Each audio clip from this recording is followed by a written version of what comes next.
Hello Sea Wolves, good morning if you're on the northern side of the hemisphere, maybe good evening if you're on the other side of the planet. Anyways, welcome back to the show. It's very nice sunny weather here in Amsterdam today, and you know, being January finally, can you all feel the sailing season heading towards us?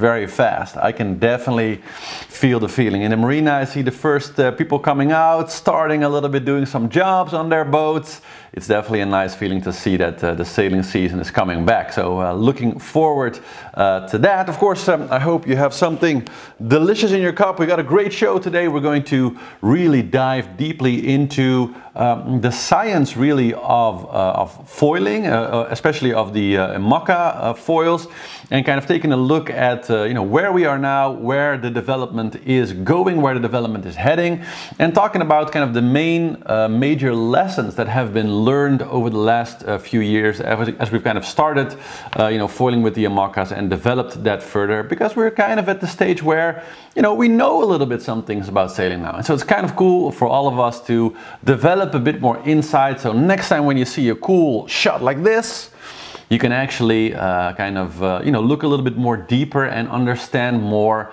what is going on there. And of course, we're also going to talk about the Rolex Sydney Hobart results, and about our amazing time with all of the Sea Wolves the two, I should say, Sea Wolves VR teams, 50 men strong, both of them, the Sea Wolves team and the Sea Wolves Challengers.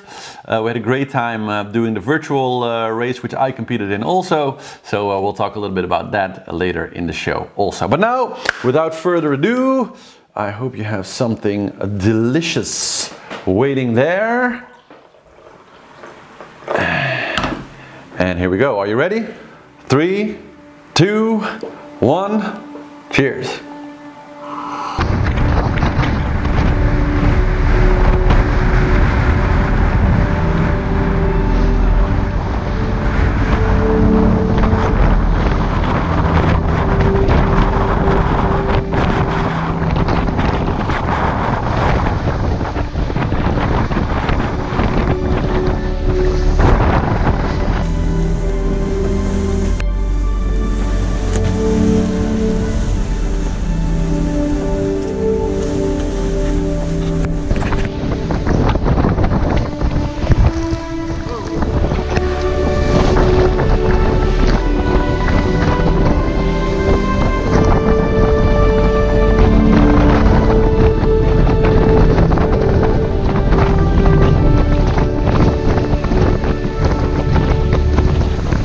So let's dive straight into our main topic, the foils on the Imoca 60s. Now, in order to, you know, for all of the audience, because we have, you know, very advanced and experienced sailors watching this, but also, you know, casual sailors. So I'm going to spend some time to actually get everybody up to speed so that we can understand kind of what the challenges are that the foiling designers are really actually up against, and you know, so we can actually have a good discussion about the behavior of foils and all these different you know, more in-depth aspects of the Imoca 60 foiling also in the future of this challenge. So that'll be a nice video to kind of refer back to, where, you know, if you're curious or you have somebody else who's curious about like how does it actually work, but maybe they don't really know so much about sailing yet, hopefully this will be the video to point them to say, well, if you watch this, you're going to know more or less, you know, all the aspects that kind of go into really understanding what's going on there. And so before we actually start with the foils, I'm going to explain a few basic things, let's say, to make sure that later in the talk you can all understand what the hell I'm talking about. And so the thing where we really need to start is the concept of the polar. And so for all the people who already know what I'm talking about, a polar is a scheme, let's say it looks like this, which is actually half the polar, because actually the full polar would look like this, but because it's a mirror image on both sides, usually when you see a polar you see it looking kind of like this, where it's kind of half of it. But you know, just know that's because the other side looks exactly the same. And so basically what we're seeing there is, you know, if we think of the handles of a clock, you know, we have 60 minutes, but the compass has, of course, 360 degrees. So, you know, us as persons, but also every boat on the planet, we always have kind of 360 degrees of direction where we can go, with, of course, you know, being true north is kind of 0 on the compass. But for us as a person, you know, true north for me, so kind of 0 degrees would be right ahead of me, and then, you know, we go to like 10, 20, 30, 40, etc., all around to 360, right? And so when we look at this polar, which is kind of the hard design metrics of designing any race boat, the polar is very important in that, is what we're seeing is, we're seeing, of course, in this half schema, and if we look at the full one, we're seeing the full 360 degrees. We see all of the performance aspects of the boat on different directions according to the wind. So when you look at this schema, you have to imagine that the wind is coming from kind of where 0 degrees is, so kind of straight ahead. And then what we see is, first we see this kind of corner where the boat can't go, because obviously sailboats cannot go straight into the wind. So you see this zone where there's kind of no data, and that's basically where a boat cannot go. And then as we go a little bit more to the side, you see that all of a sudden there starts to be data, and we see this different kind of color rings. And so those colors represent the amount of wind speed. So at different wind speeds, obviously, the boats are going to perform differently. If there's almost no wind at all, then the boat's not going to be going very fast. But if there's lots of wind, then maybe at some point the boat will get to kind of the maximum speed that it can go. And now here's the key thing.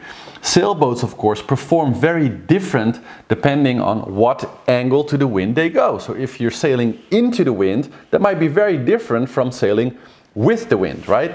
And that is what a polar is very specifically telling us. So in this visual matrix that we got here, we can see, so this is, for example, an Imoca 60 polar that we're seeing here, that we have all of the upwind directions, let's say, so that's from 0 to about like 90 degrees or so, where the boat is going into the wind. And we see that if it's 4 knots or 8 to 6 knots or 10 to 12 knots, etc., you can see kind of the legate here on the side of the polar, that the boat gets to different speeds. So by these circles we can see that if we're moving at a certain angle, let's say, you know, 60 degrees or whatever towards the wind, that the maximum speed at, you know, 4 knots of wind or 6 knots of wind or 20 knots of wind varies very steeply. And so that way, for all the 360 degrees that the boat can go into, we can theorize the maximum speed that a boat can get. And so that schema, that matrix, that's the polar of the boat. When you take all that data together, that designers, but also captains and navigators, for example, use to improve the capability of a boat, so to make the polar better, to improve the performance in some aspect, on some direction of sail for the boat. But it's also something that navigators use when you say, oh well, the wind is coming from this direction, I want to get to point A from here, then which angle of sail do I go on? And it's not always that simple, because maybe you say, well, if we go on that angle with this wind speed, we'll make the most distance, we'll have the highest speed. But what if there are currents in the water? Or what if there's some island or something in the way? Maybe it's going to be smarter to actually go in a different direction where you have a little bit less speed, but will get you to another position where maybe now you get a sea current and then you can change direction, and that will actually get you there faster than if you just taken the straight fastest line. And of course, you know, that's really the science of what a navigator on board of a racing boat does. And it's very complicated, it takes a lot of math. That's why we have plotters, right? They can actually make the distinguishing calculations between saying, well, that route that looks very obvious may look very obvious and fast, but actually this other thing, which is, you know, maybe much more complicated or kind of counterintuitive, would actually get you that faster. And so the polar is instrumental in doing that. The computer is constantly, the plotter computer, for example, is always looking at the polar. That's its basic data and saying, well, if the wind prediction is this, if the current is doing this, if we assume that we're going to be sailing at this direction, then I can expect the boat to go at this particular speed. And those numbers, of course, go into the calculating of making a course. I hope that I'm, keeping all of you with me here. And so design-wise, this is the same thing. So when we look at the Polar, when foil designers look at the Polar, specifically what they want to do is they want to improve the performance of the boat. They want to create with the foils a system where we say, well, on certain angles, we can actually increase the overall speed of the boat, right? But it's not going to be in every direction. And with some innovations, that might manifest in a way where on some angles you might be a lot faster, while at other angles it actually makes the boat slower, right? And so the whole design process, this whole learning curve that we've gone through over the last few years with the foils has been kind of a journey of, well, we found something really cool, and at some angles it definitely makes the boat like 15, 20, 25% faster sometimes, so a major speed increase. But initially we also found that the foils actually decrease the speed for a lot of different reasons at other angles. And so the game over the last, I would say 2, 3, kind of since the last Van de Globe, has been to go from the initial discovery of the foils and saying, wow, this is a really cool, amazing innovation, to figuring out also how to kind of get rid of the downsides of it. So they were at first kind of cool to increase the speed at some angles, but there were some downsides, and now we're figuring out how to get rid of the downsides and optimize kind of the upsides. And so that brings us to the point where hopefully that now we know what a Polar means and kind of what that means for being the core of the whole discussion. We can move into, what the different foil designs that we're seeing are actually doing, and what kind of the challenges are for the captains, for the skippers, and for the foil designers in this area of innovation, let's say.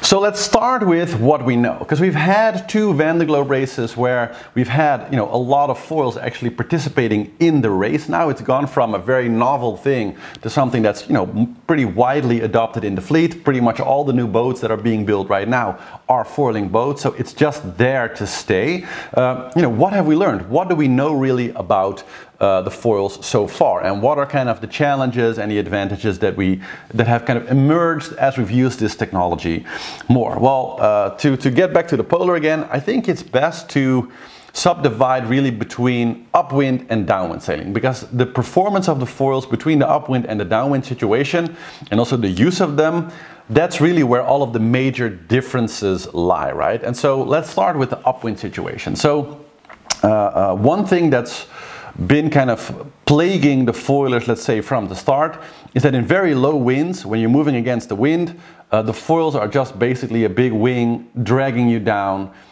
in the water. So that's always been a problem, right? But we are seeing that in the development side, that's something that they're trying more and more to get rid of by thinking of different systems to completely get rid of the foils when they're going upwind in a low wind situation, right? So Hugo Boss is a good example. I think Arkea Paprec also had a similar idea where they have kind of a round foil that completely that can be completely retracted, so it actually nothing there. I guess there's 2 little stumps still under the boat, but it's only a very small thing compared to some of the other boats that basically have the whole foil still right there. And so that's one thing that we see throughout the fleet, that people are really thinking about what can we do to just completely get rid of the foils, so that whenever we're sailing in very low winds, and especially if we're sailing upwind in very low wind, then we don't want there really to be any foils in the water at all. Because you can imagine, if the wind is moving against you, maybe the water even is moving against you with currents,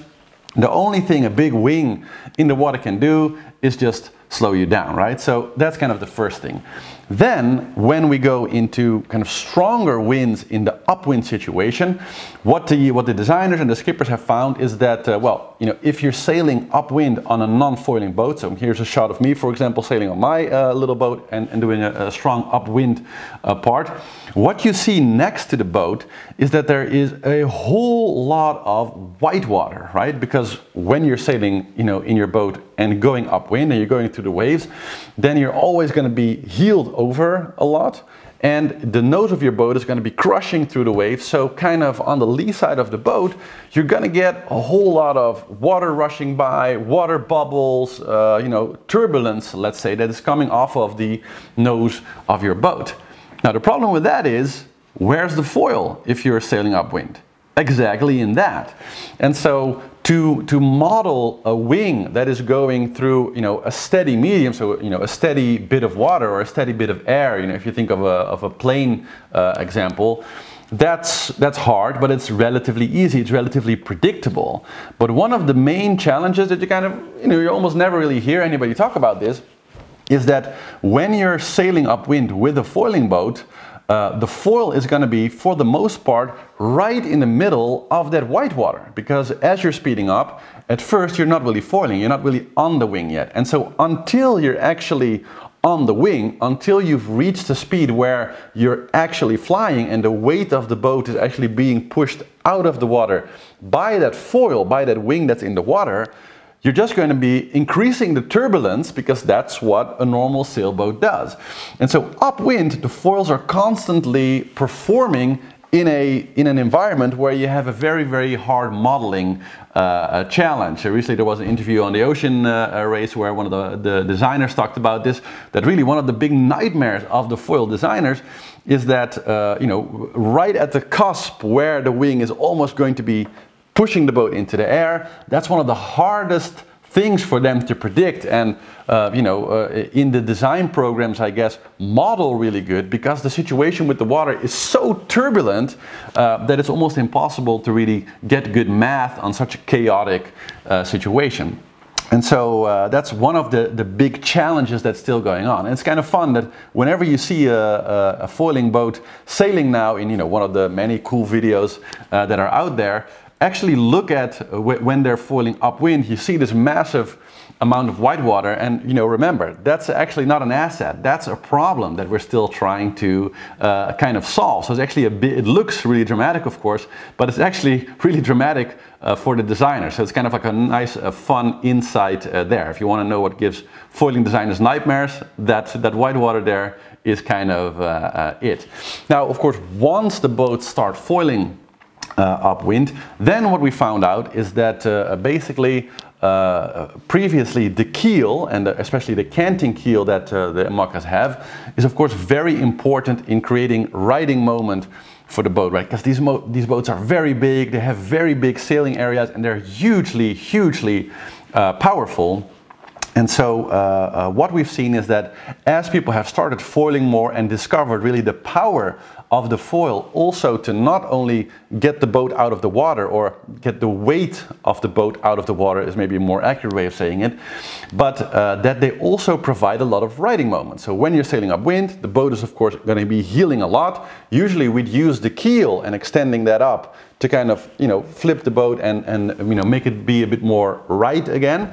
But we're actually using the foil for that also. So foiling has really changed how skippers are using the keel. You know, sometimes they might be sailing actually upwind with the keel not fully extended that way, but actually leaving that more in the middle, because the foil is actually taking part of what the keel used to do, and the keel is more used for, you know, creating an accurate trajectory, because as you extend the keel upward, it does make it harder for the boat kind of to keep course. So skippers are always trying to find that balance now between kind of what the keel is doing and what the foil is doing.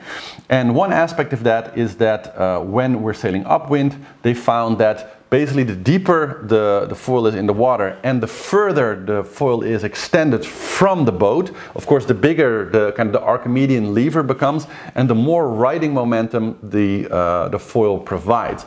So if you think of that from a skipper perspective, you know, when I was this summer, for example, on the Volvo Ocean, where you also have the keel, the canting keel, when we were here almost home on the North Sea, I was at one point outside on my own for a moment, because my kind of partner, you're always with two people, was getting some coffee inside, and we went from maybe 6-7 knots, very nicely cruising with full sail up, and I think the A1 out in kind of an upwind situation, to suddenly going 13 to maybe 16 knots or so. Now that doesn't seem like such a massive increase, but when you have the full sail and the A1 up, which is like that major big sort of spinnaker that they have on the Volvo, I can tell you that we went from being a very nice flat boat to being, you know, more or less like this, and I was on my own on deck. So I certainly had to, I mean, at that moment the keel was more or less straight.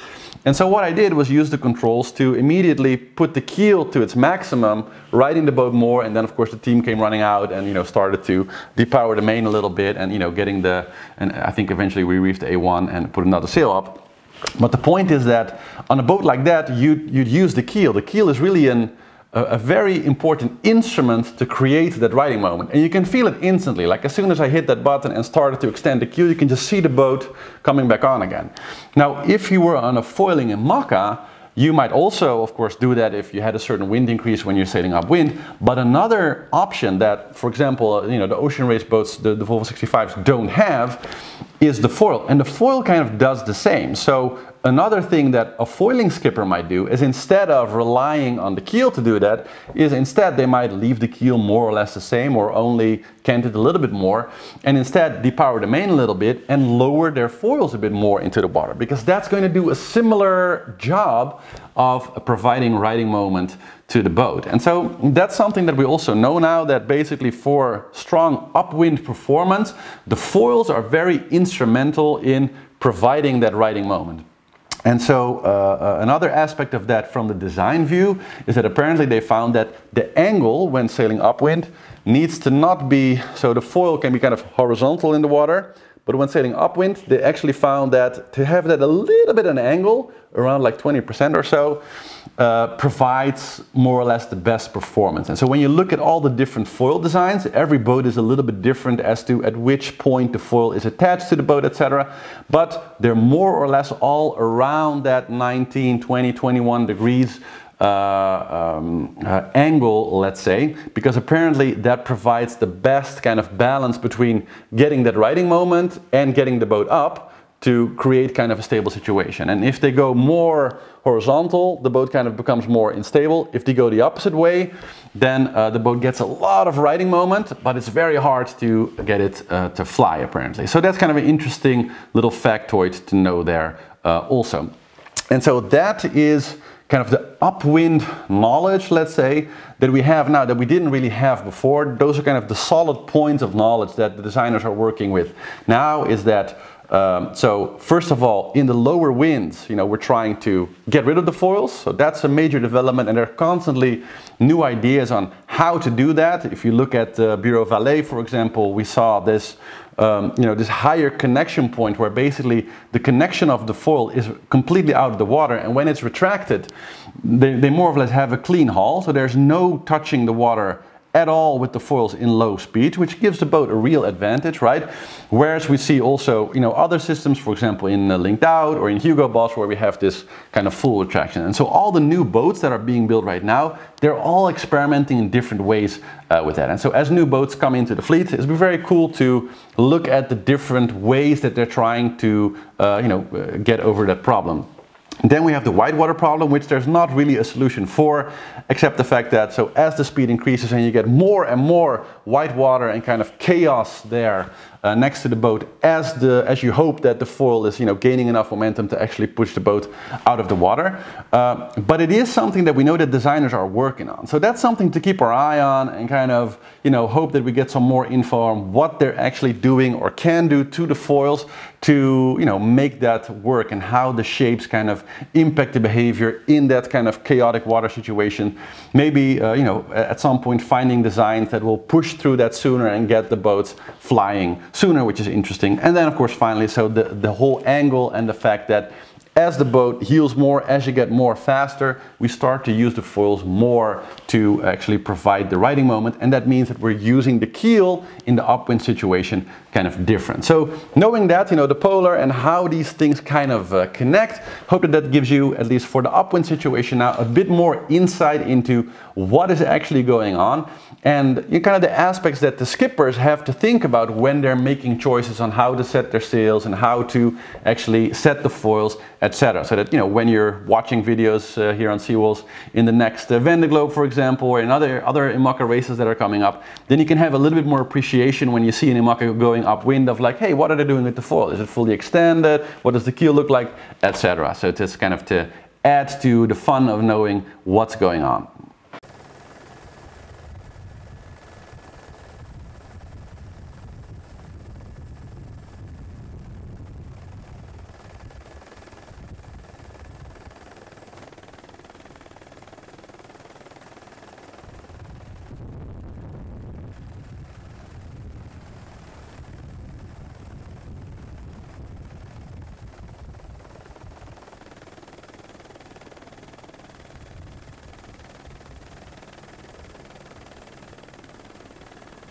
That brings us to the downwind sailing angles, which are really, really different. So what we're seeing there is that when you're sailing any sailboat, of course, downwind, the behavior of the boat is very different, right? You're going upwind.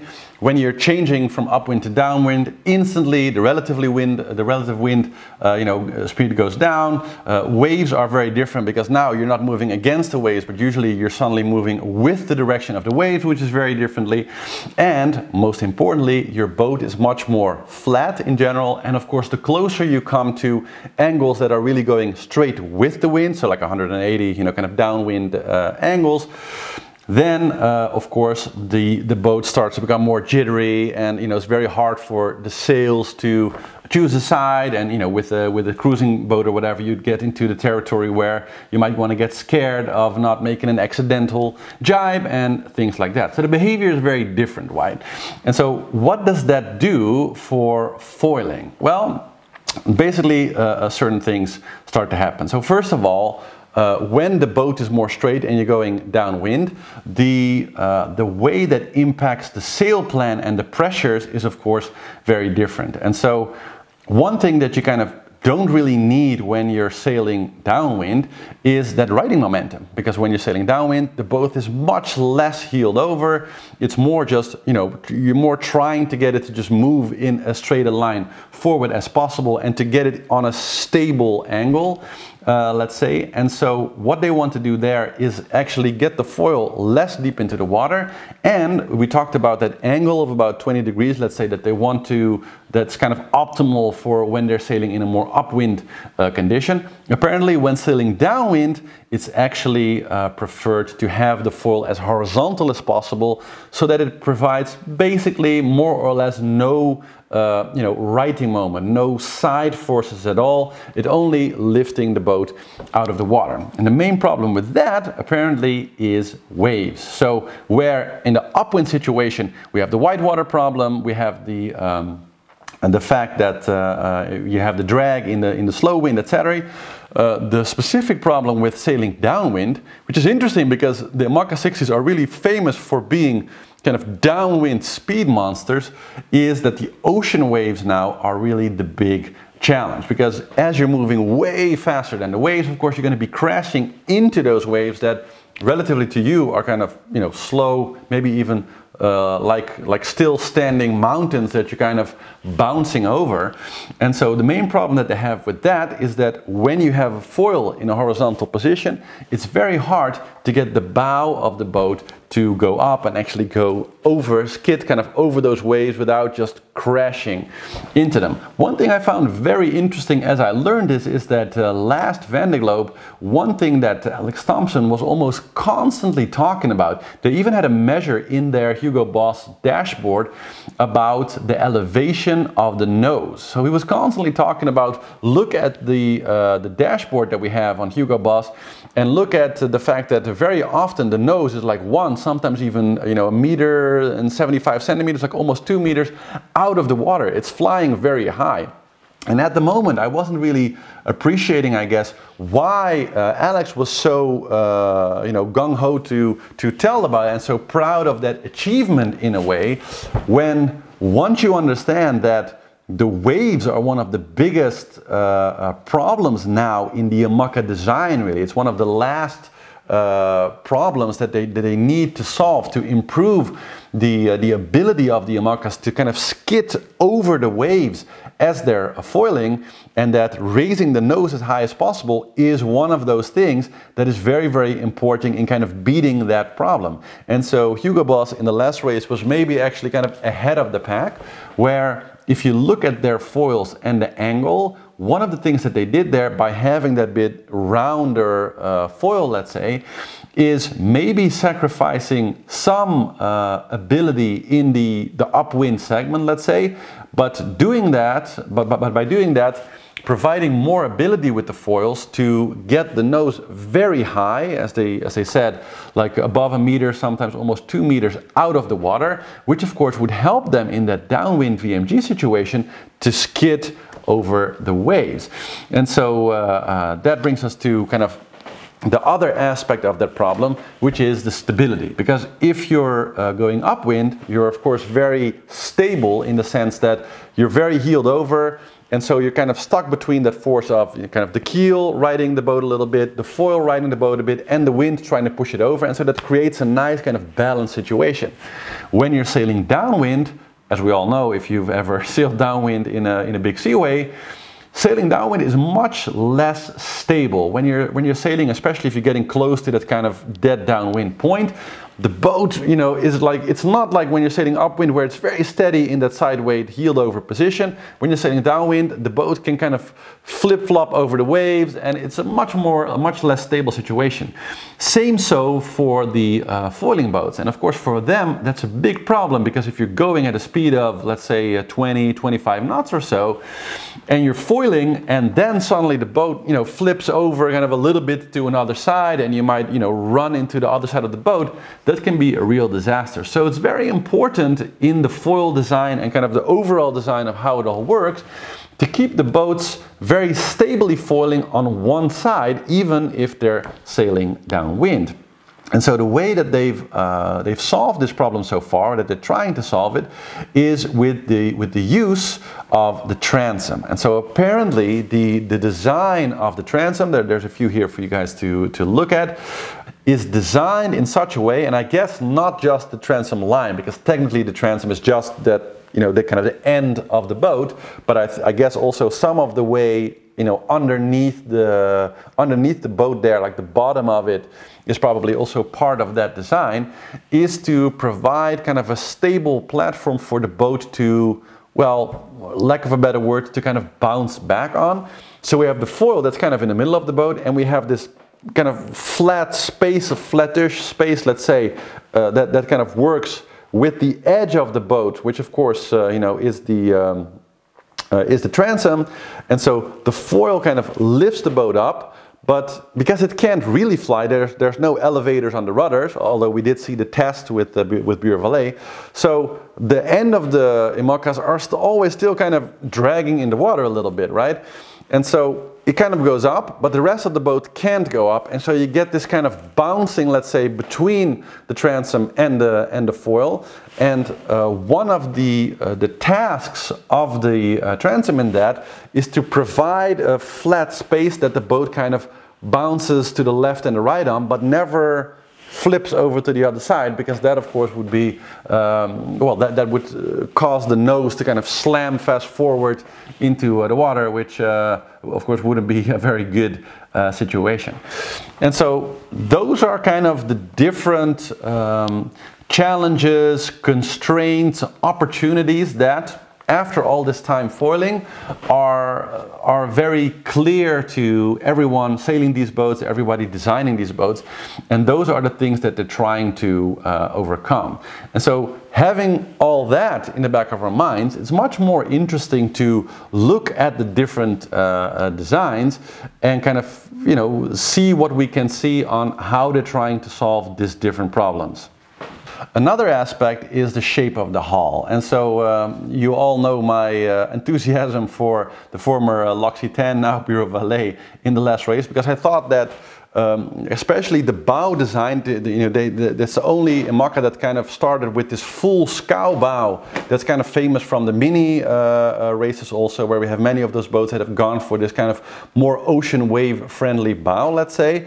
And yeah, the news is that we're getting that more and more in the new designs of the boat. So we see it also in a new 11th hour boat, for example. It's more of a, it's not a full scow bow, but it's more of a design that's kind of you know, looks like that. So that's the other aspect, is that the Imocas are moving more towards that more ocean wave friendly design for the bow itself, because of course now that we've done 2 of the races with the foils, they have a lot of the data, and knowing that those big Southern Ocean waves are one of the big challenges, it really helps in that whole downwind sailing situation to stabilize, so that the boat not only gets as high as possible, but when there's contact with the wave, which, you know, inevitably is going to be there, that the hull shape is as efficient as possible to get the boats through those waves as smoothly as possible. And that's one of the aspects that we kept hearing about Bureau Valet, the former Loxy 10,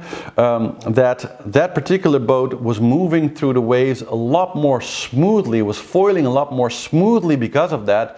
And that is kind of that combination between the, I guess, the very unusual, you know, maybe ahead of its time in that sense, bow design, plus this kind of very different foil hang up. So let's look at the differences here, right?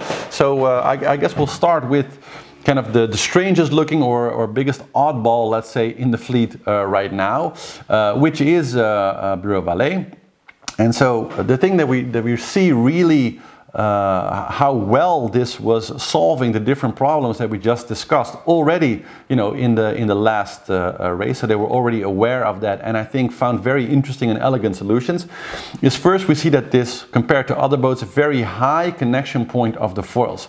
So that's why they're doing it that way. That's really aimed at when we have a low wind situation, whether we're upwind or downwind sailing, it doesn't even matter there. We just don't want the foils to get in the way. We don't want the foils to kind of drag us down. And so when the foils are fully retracted, the boat is just basically able to sail more or less like a normal non-foiling boat, with the foils making more or less no connection with the water at all, which really helps not to slow the boat down, let's say. So that's the first very clear choice. And it's interesting to see that higher attachment points of the foils so far we haven't really seen in the rest of the fleet. So far Bureau Valet is kind of alone in making this particular design choices. There are some boats where the points have gone up a little bit, let's say, but if you look at a new boat like the new 11th hour, for example, the attachment point of the foils there are still more or less in the, well, it's not really a traditional position because the foils haven't been there so long that they can be called traditional, but it's still attached in that more lower position, let's say. So they are doing in different angles and stuff to be able to retract more of the foil and get more of the foil out of the water, but they haven't gone to that really radical choice that Bureau Valet made, or the former Loxy 10 made, where they've gone for that high attachment point.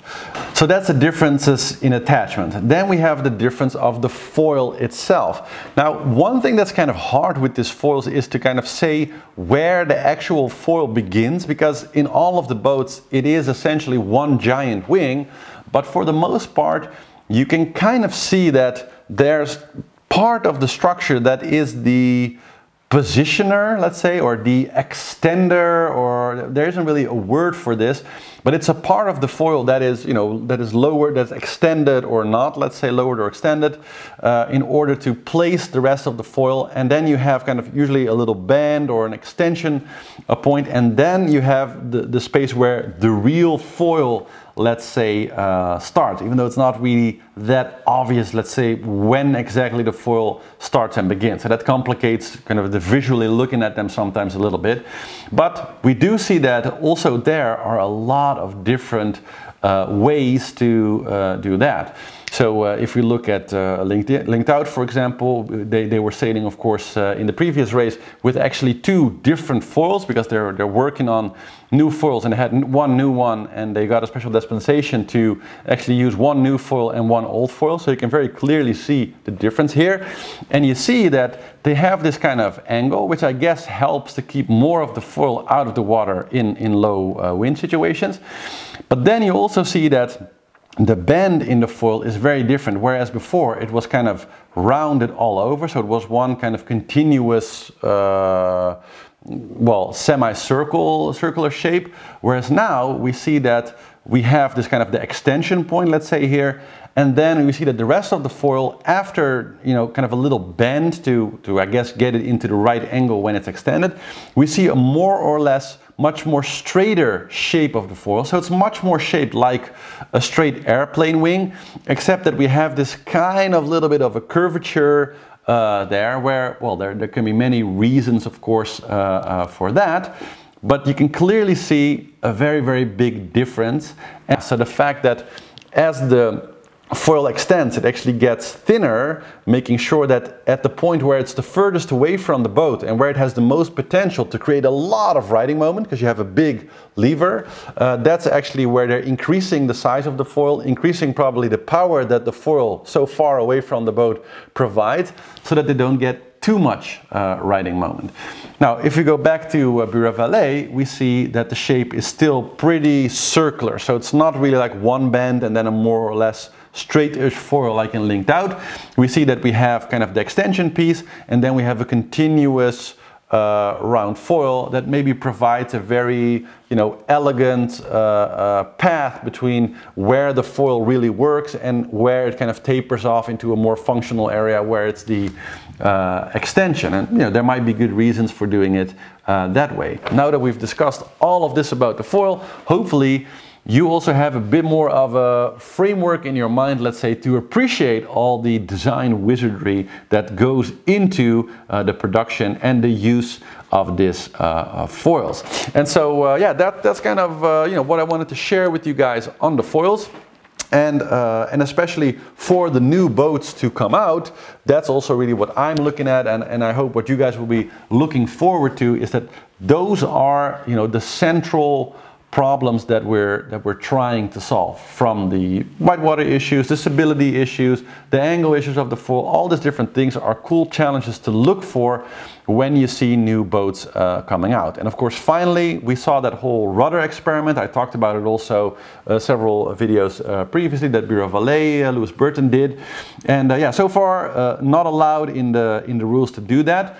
But it also does give a bit more context for all of you watching this who were maybe not aware why that experiment was run, why it's an interesting experiment. Because the stability, especially in the downwind foiling mode of the Imocas, is a real problem. Like it's really something that all the designers are struggling with, is what do you do with this incredible foiling potential speed that the boats have, but at the same time, this giant potential for the whole, because the platform is so unstable, and because there's no, like in the AC 75 boats, for example, in the American Cup, you know, they have the joystick, they have the flaps, so they can actually control the fly mode to some extent.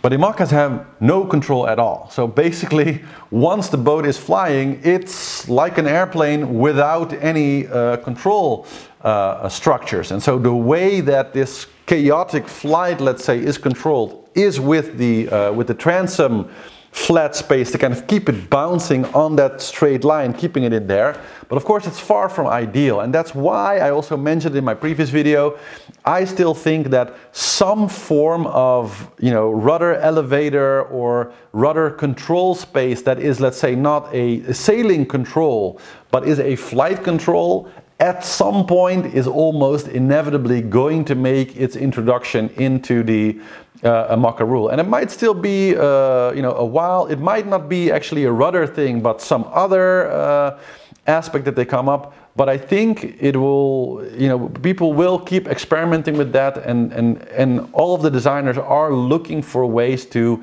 improve the stability and get the captains more control over the more or less random, uncontrolled flight that the Imocas are going through now. So, you know, I hope that this was a good kind of look at the background and all the different things that are kind of going on with the foils and the design, so that you have a bit more insight as you're watching all the amazing shots of foiling boats that are coming by here on Sea Wolves TV, of course. So with that, let's move into the next topic, which of course was the Rolex Sydney Hobart.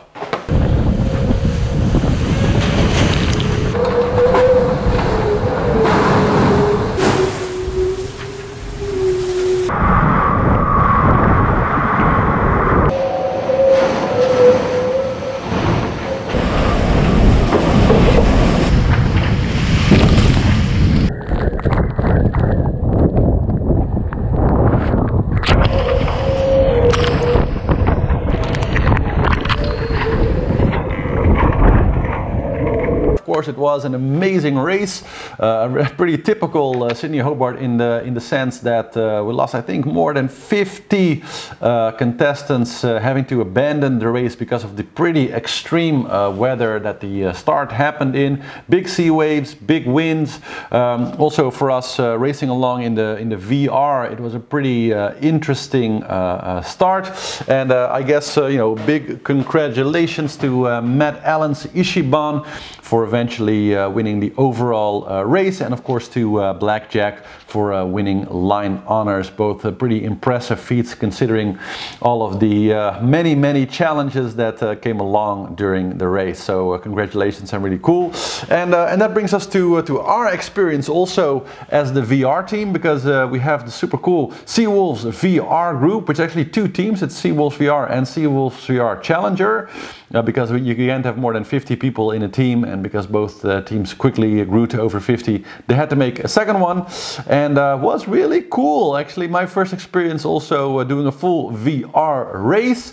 I had a lot of fun. Personally, I was in the middle, literally, of my Christmas dinner with the race start, so I was about half an hour late logging in. Somehow I didn't set my alarm correctly, and I started in, I think, 23,500 place or so. But in the first 2 days, I was able to sail myself up to, I think, 12th and even 6th place for a while, which was really cool.